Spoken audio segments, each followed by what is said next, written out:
Hi there, and welcome to this day in history for September 3rd. September 3rd is the 246th day of the year in the Gregorian calendar, 247th in leap years, with 119 days remaining to the end of the year.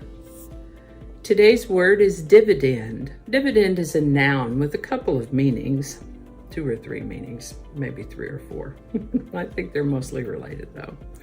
I think we most often think of a dividend as a sum of money paid regularly, usually quarterly, by a company to its shareholders out of its profits or reserves. In this context, the word dividend can mean an individual's share of a dividend or a payment divided among a number of people. Dividend can also mean a benefit from an action or policy, such as persistence pays dividends. In mathematics, a dividend is a number to be divided by another number. The word dividend comes to us from Anglo-Norman French, Latin before that, from a root word that means divide. Earliest documented use is the late 1400s. Dividend.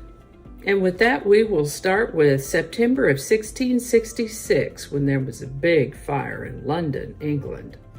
Started in a bakery a little after midnight on September 2nd, which happened to be a Sunday morning.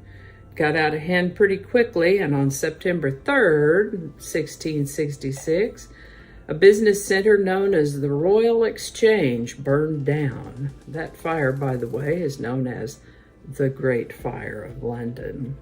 The Great Fire. The Great Fire of London. This is the birthday of physicist Carl David Anderson, born September 3rd, 1905.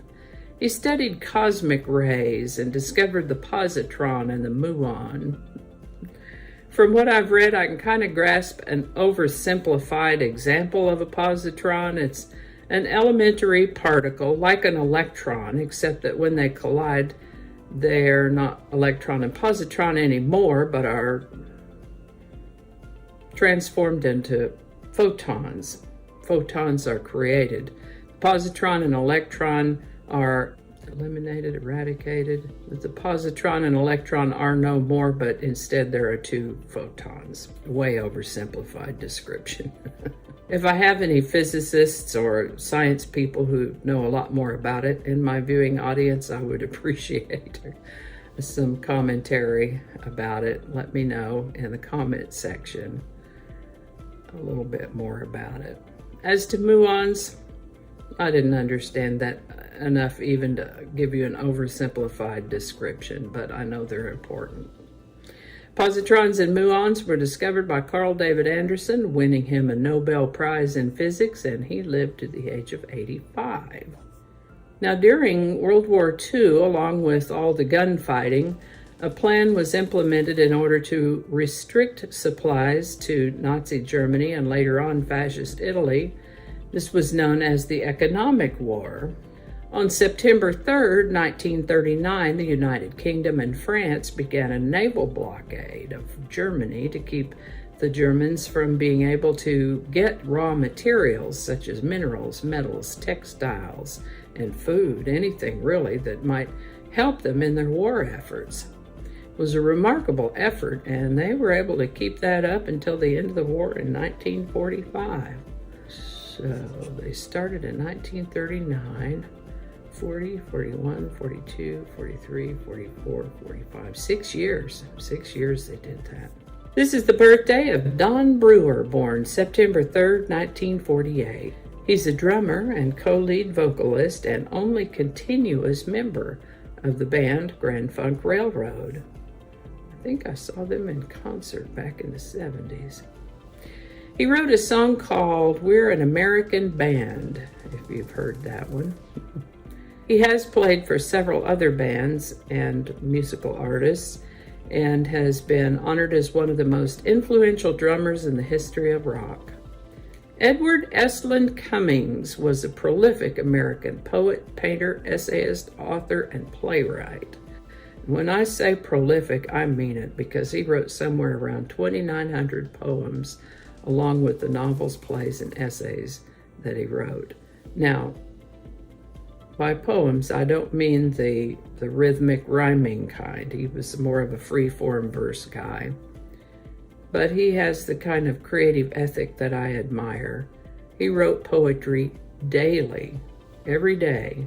Every day he wrote poetry, from the time that he was 8 years old until he was 22. He had an unusual style with poetry, as I may have mentioned here, and rarely used his full name. We know him as E.E. Cummings. He's regarded as the second most widely read poet in the United States after Robert Frost. E.E. Cummings passed away on September 3rd, 1962, at the age of 67. On September 3rd, 1967, in Sweden, traffic changed overnight from driving on the left side of the road, like they do in Britain, to driving on the right side of the road like they do in the United States. Overnight. That's the way to do it. Announce it widely and just make the switch. That is the way to do it. Today's song is Sunshine Superman by Donovan, number 1 on September 3rd, 1966. This song was released in the U.S. in July of 1966, and while Donovan as a musical artist was quite popular, Sunshine Superman was the only song of his to reach the top of the Billboard Hot 100. Sunshine Superman by Donovan, the quintessential bright summer sing-along, number 1, September 3rd, 1966. Link in the description. And I think that's going to do it for us today. Thank you so much for watching. Consider subscribing if you haven't already. Feel free to share this video with the link in your email, messaging, or social media. If you enjoy this series, you can check out the playlist that contains these videos. I'll put a link to that in the description. That description lives on YouTube, so for other platforms, I'll include a link to my blog page that is called, no really. You can also find me on Rumble, Parler, BitChute, and Getter. All those links in that description. Alrighty, that's all I can think of right now. Thanks again, and I'll see you next time.